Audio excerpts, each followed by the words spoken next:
Good afternoon. So I will indeed go through various do's and don'ts on trusted list management, but actually it is almost the same as last time, but I wanted to focus on very specific aspects that I didn't focus on last time, but still it creates some problems or some misunderstandings sometimes, so I wanted to go a bit deeper into it. So the significant one of these side requirements or recommendation for around the implementation of trusted lists is linked to the use of HTTPS, which is should, but there are not so many progress in this since last time, but at least 3 trusted lists have now moved to the HTTPS. Actually, 2 are also available on HTTPS, but they are not notified yet for the change of the location. On the other side, for the recommendation for not using SHA-1, that's, I guess it's almost fully adopted, because all of the currently used HTTPS certificates are not using SHA-1 anymore, so it's quite nice. And just for statistics, a bit more than half of the HTTPS or TLS certificates are provided by EU providers,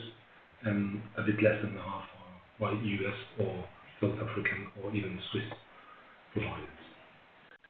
So yes, the question remains open: why not using qualified website authentication certificates? There are more and more providers which can provide them. Another recurrent issue is the when you are recreating your certificates supporting the validation of the signatures on the trusted list, there are very specific rules, not so many, but there are very specific rules to be followed when creating those certificates.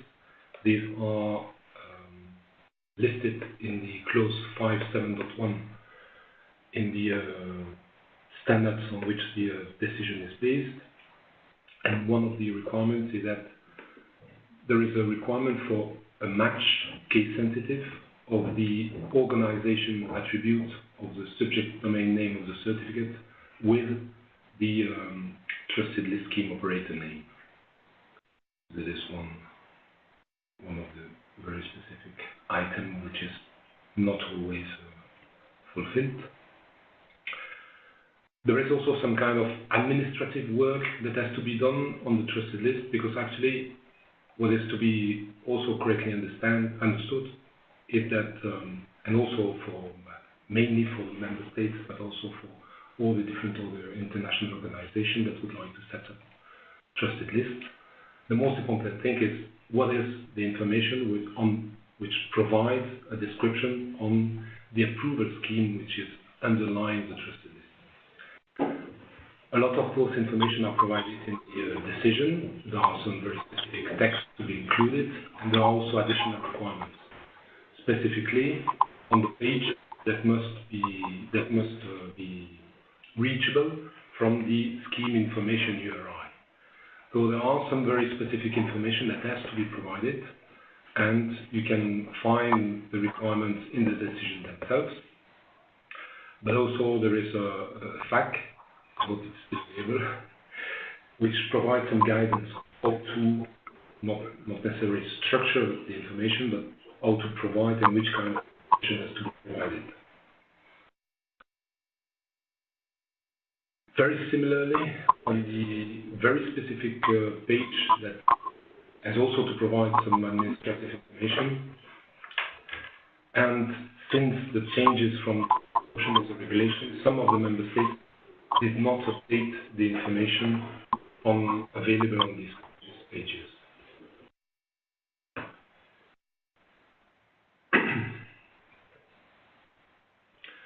One very specific, another topic is related to the service digital identity, so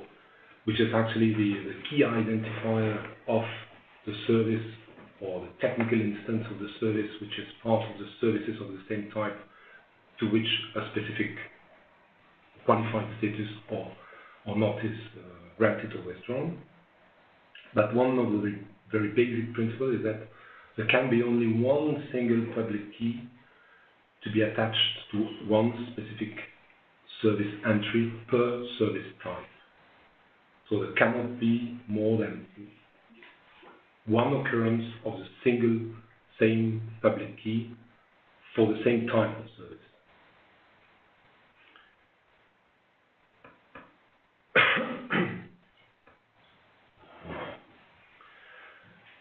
Also one very, very specific point, but it is a real requirement in terms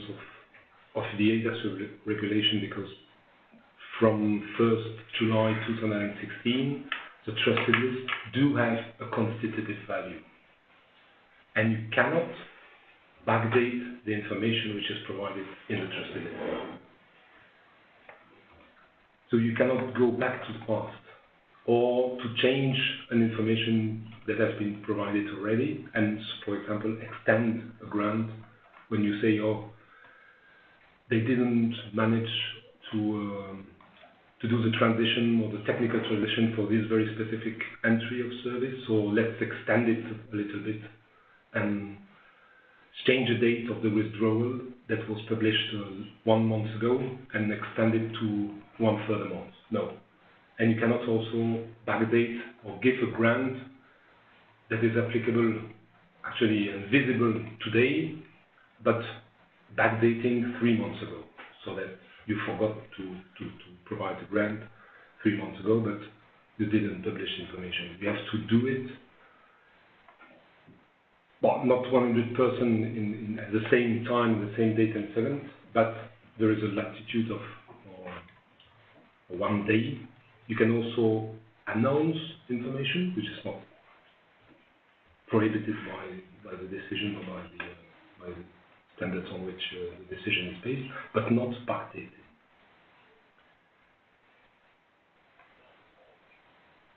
Also, one very specific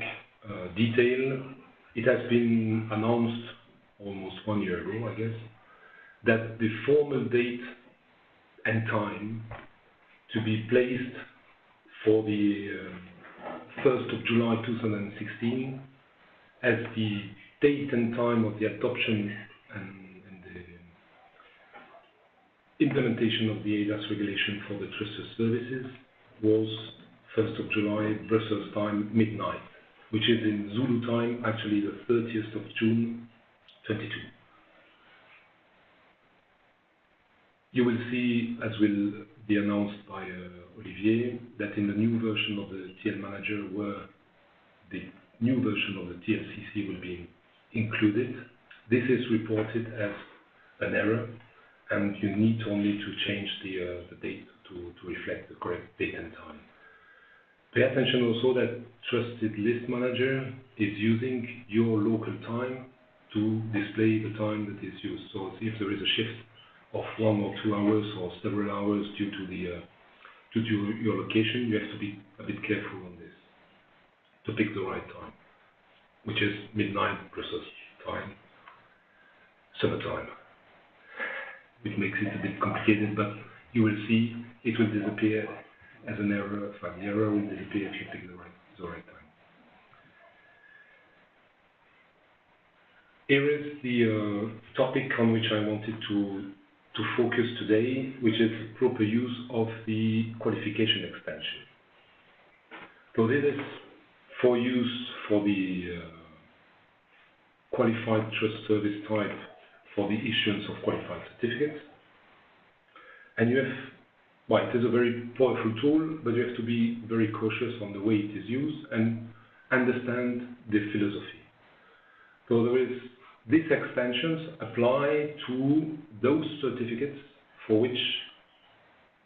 you will provide some criteria list so that you can identify those certificates. So in order to define the criteria list, you have a very specific criteria list extension where you can indicate, combining a very specific set of indicators, which kind of conditions do apply for the qualifier to be allocated to this type of certificate. And you can use indicators that are, which have a very specific meaning. It may not be intuitive, but all means that if you apply this all to a set of requirements or a set of assertions that all of them must be met for the qualifiers to apply. If you use at least one, that amongst the list, at least one of the conditions has to be met for the qualifiers to be applied. And none doesn't mean that no indication or no expression or no condition is used, but it means that when you are using none, that all the assertions, none of the assertions that are provided and are covered by this none must be met in order for the qualifiers to be applicable. And you can combine them because it is a logic. So you can combine none of a set of expressions, one to which applies or, one to which applies at least one, and within so it's kind of a tree of expressions you can build. So it can be used to exclude or include very specific set of certificates from the qualified status grant. And in some case, it may be a must according to the situation you are facing.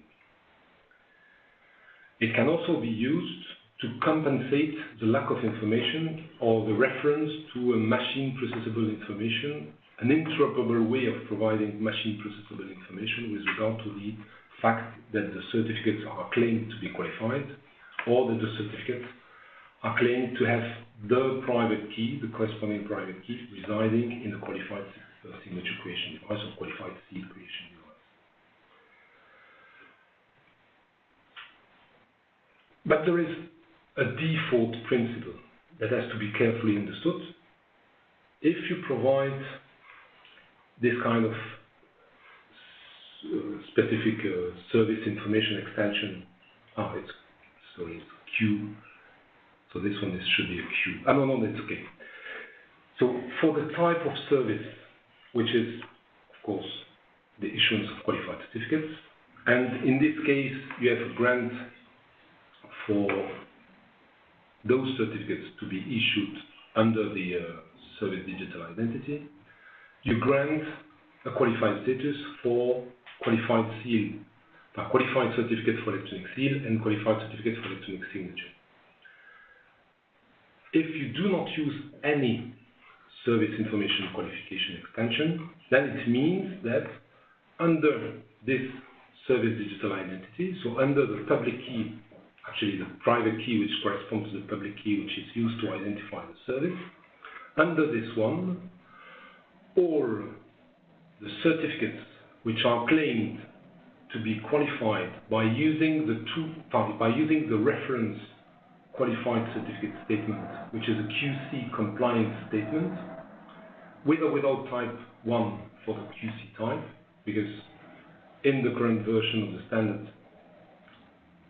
using QC compliance in a certificate without any extension of QC type is by default referring to the qualified certificate for electronic signatures.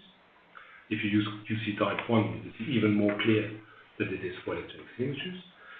So all certificates which are issued under this SDI with this QC statement, QC compliance, or QC compliance plus QC type 1, they are confirmed to be qualified certificates for electronic signatures. And any other certificates, or all other certificates, are not. So there is exact similar rules for the qualified certificate for electronic seals. If you have a qualified certificate that includes QC compliance statement plus the QC type 2, which is for electronic seal, all those certificates which have been issued under this SDI, as you have provided the 4 E-seals as well, they are considered as qualified for electronic seals. And there is a similar rule for the QC, but to compensate the information with regard to the fact that the private key resides or not on the qualified signature creation device or the qualified seal creation device, you can provide some qualifiers for this type of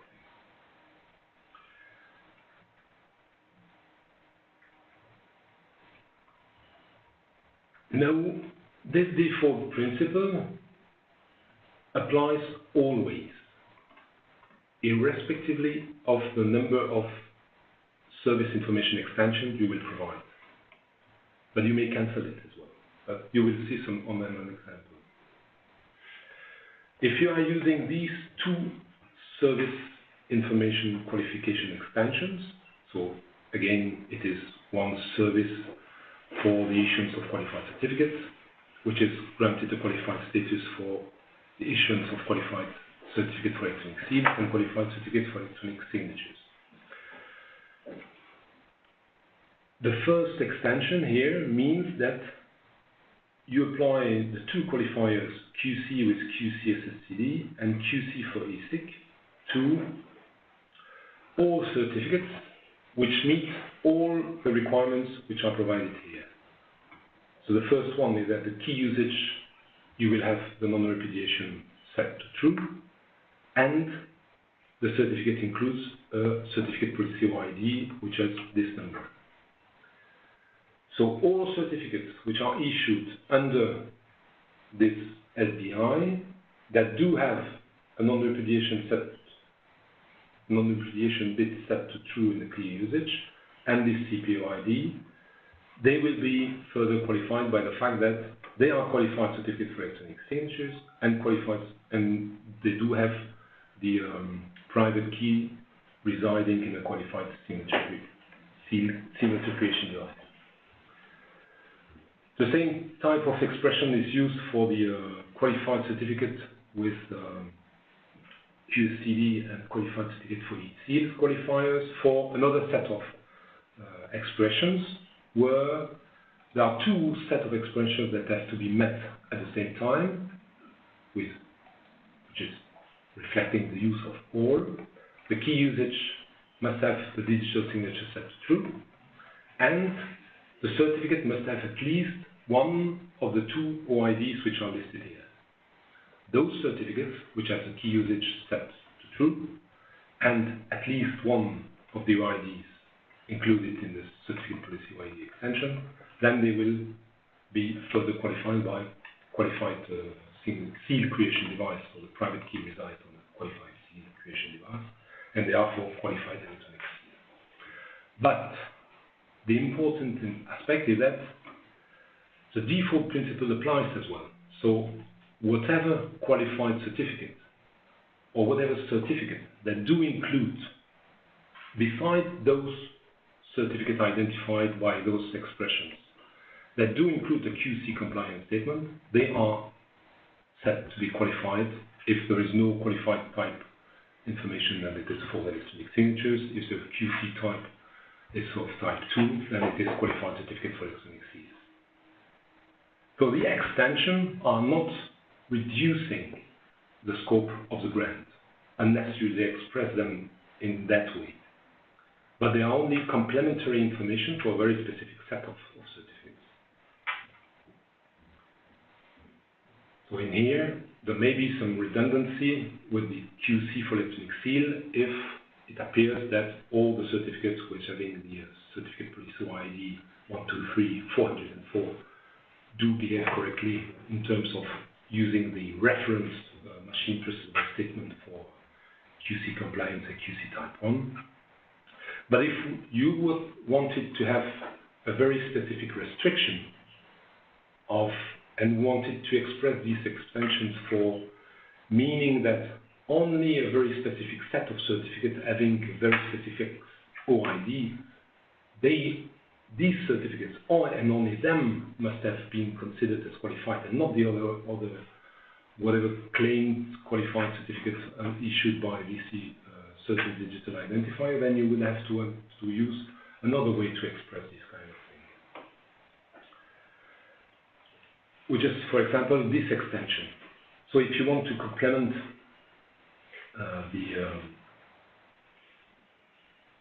to exclude all other qualified certificates, all other certificates from the qualified grant, then you can use an extension that says not qualified, that associates the qualifier not qualified to the certificates that do not include at least one of these specific OIDs. So you are using none and at least and a specific set of IDs. So it means that if none of the expression, or at least actually, if there is no at least one of these certificate policy ID in the certificate, then they are to be considered as not qualified. Of course, you have to be consistent with the other extension, and if you want the statement or those certificates to be considered as qualified for electronic signatures, then you have to further confirm the qualified status, because they will also met, they will not really met this type of thing, but you may be very specific and clear on that.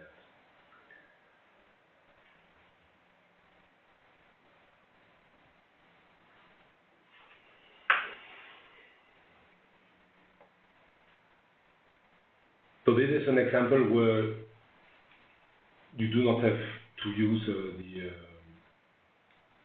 all the type of extension. You can specifically use this very specific exclusive or excluding service information extension to say that, okay, for example, the conformity assessment body has only addressed and assessed a very specific set of certificates. But actually, it appears that this CA and this TSP is issuing many different types of certificates according to many different types of certificate policies. But for whatever reason, the conformity assessment report does only provide me with an assurance that only these very specific certificates with this very specific certificate policy or ID have been assessed, and for the rest, I don't have real clue, and I don't want to provide a qualified status grant to these type of things. So I can, as a TLSO, really use this extension to exclude those certificates which do not include at least one very specific ID from the grant of the qualified status. Otherwise, the default rules apply, and even if the qualified certificate provider is issuing a new type of certificate and with a new type of certificate policy or ID, then it will be automatically granted a qualified status if it behaves properly by issuing the QC compliance statement and the according QC time values. You may trust him for that, because it has a very specific process and it is monitored and you supervise it for that, so you can leave it the freedom to do it, or you do not want to do it because you do not have the assurance and you do not trust him, or you do not have any clue that it will behave correctly. Normally, in both cases, the TSP has to warn you, because if it changes in a significant way, and adding a new line of certificate is kind of significant way under Article 24.2.a, then he has to notify you, and you may ask for information and supervise and go a bit deeper. But if you want to enforce a little bit this kind of behavior, then you may make sure that whatever it makes, the grant is not covering the new, it covers only the one I have 100% certainty on the fact that he meets the requirements of the regulation. You may also be careful of the consistency of the time of the changes that you will apply to the extension. For example, let's say that sometime in 2012, a certification service provider issuing qualified certificates under the directive have been received under supervision, so a valid supervision status for the issuance of qualified electronic certificates, but at that time for electronic signatures, but there was a very specific set of certificates that were, according to national law, issued to legal person. So it was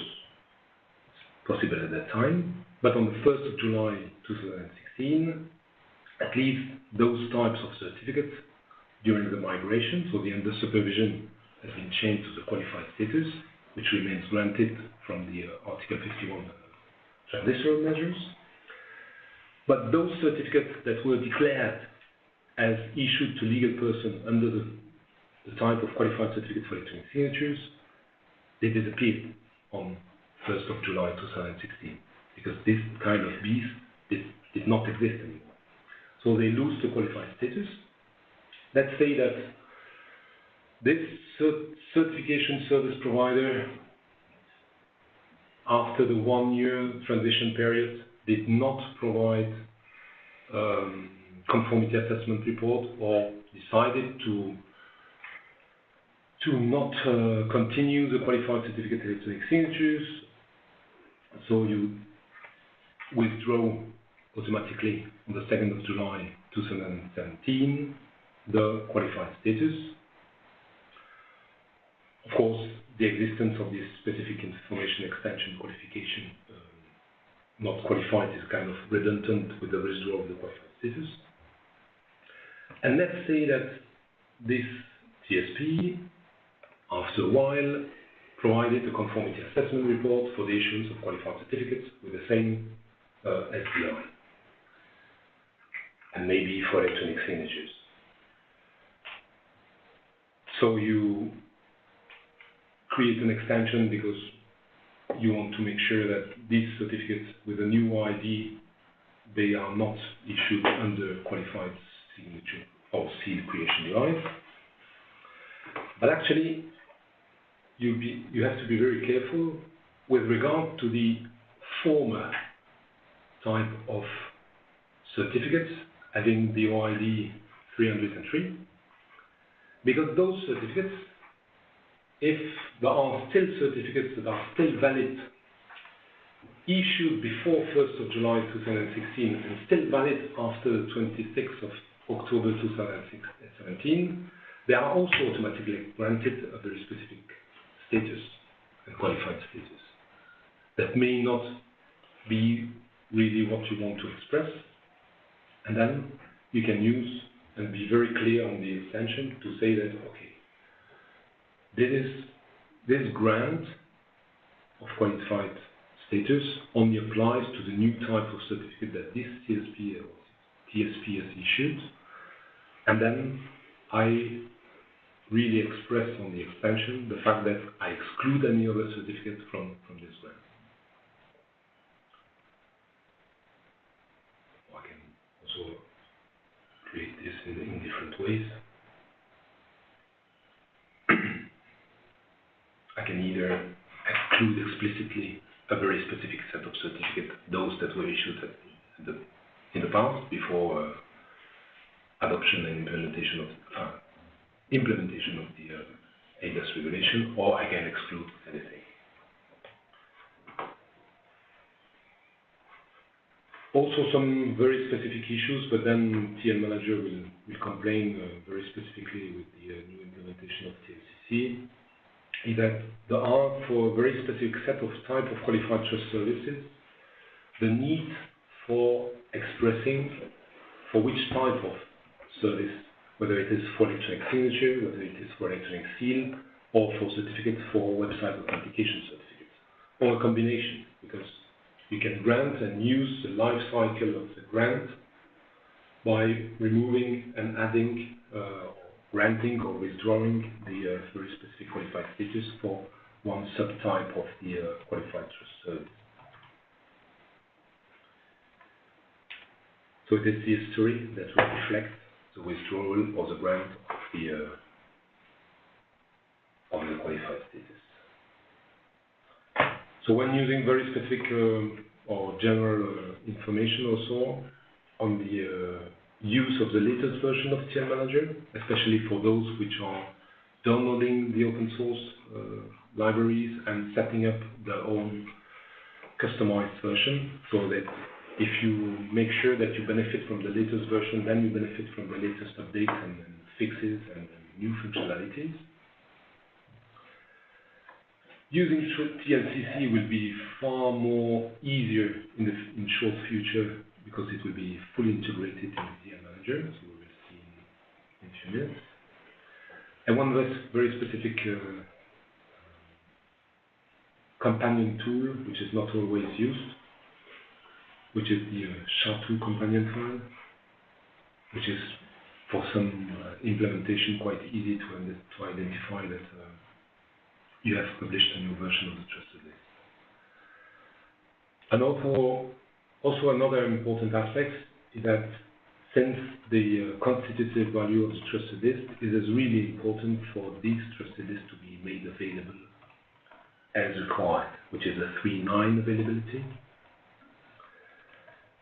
Also, some monitoring will be for the facilities for monitoring will be included in TL Manager, so that you can be alerted more easily or more quickly when there is an issue on the availability of your signatures, whether it is pure availability, you cannot download it, or it is not really usable because of issues of signatures or whatever type of XML structured information or failure. But this requires also, these TL Manager will only provide you with facilities and a lot of elements that will ease your work, but you have to do some kind of monitoring yourself and prepare some kind of due date file or calendar with very specific steps or life cycle events that will make this availability at danger, like expiration of the signature, expiration of the trusted list, expiration of the certificates, and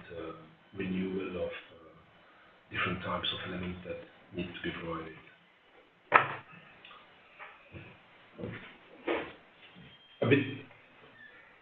A lot of information, so if you have questions at the end, feel free to note them down and to prepare them for the end. Thank you.